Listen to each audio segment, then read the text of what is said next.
Hello and welcome back to Tesla News. My name is Marian and I'm your host today, and I'm going to cover more updates coming from Europe as we are going to talk about a battery pass. And I'm going to explain you what this exactly means, and we also have updates from Germany and China.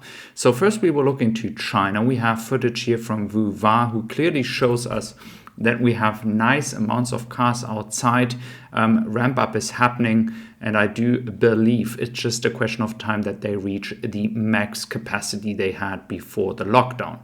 The big question is how the supply chain is going and how good the supply chain is sorted out to further continue producing cars. That's definitely something we have to keep an eye on.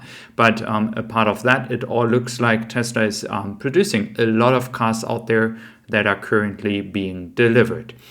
But not only this, we have also a new ship, which is the Viking Adventure that I have been talking about in the past few days. The pretty weird thing is that it is located in the container shipping harbor and not at the harbor directly connected to the factory of Tesla. Furthermore, it is that Tesla's factory is in the south and the container shipping harbor is in the north. And the Viking Adventure is also going to Ningbo, so it's a different Chinese city where they will do a second stop. And that usually doesn't happen, actually.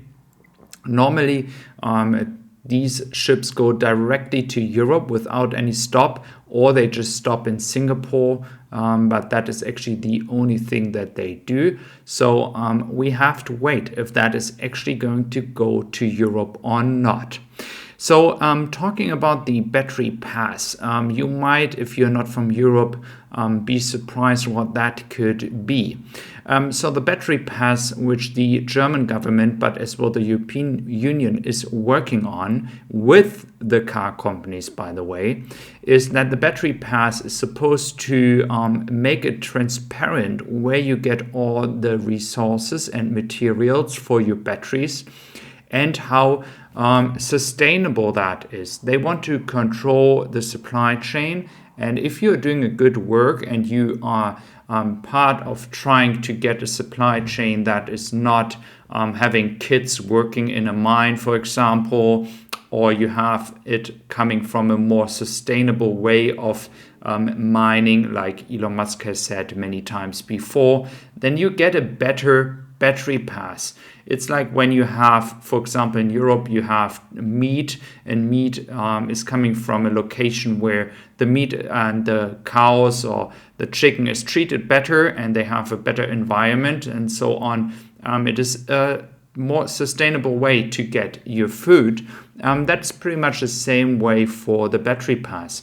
I don't find that actually bad, because Tesla has been working on that. And for example, if you have a battery that is in your Tesla that is already made of recycled batteries, that could make your battery pass even more successful. So again, I think that's a nice way to push even further to be sustainable. And I think that is what we all want at the end of the day.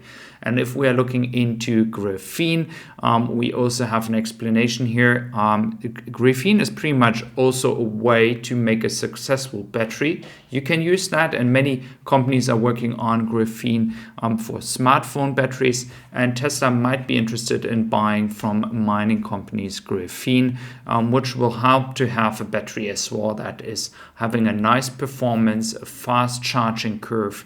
So it is a way to build another battery or use that part for an existing battery to be even more successful. So a very nice way to work with as well. We still have to wait how this is going to play out in the near future. What we can say is that for the Texas situation here with Austin, we have seen around 80 cars. That's what people talk about yesterday leaving this site.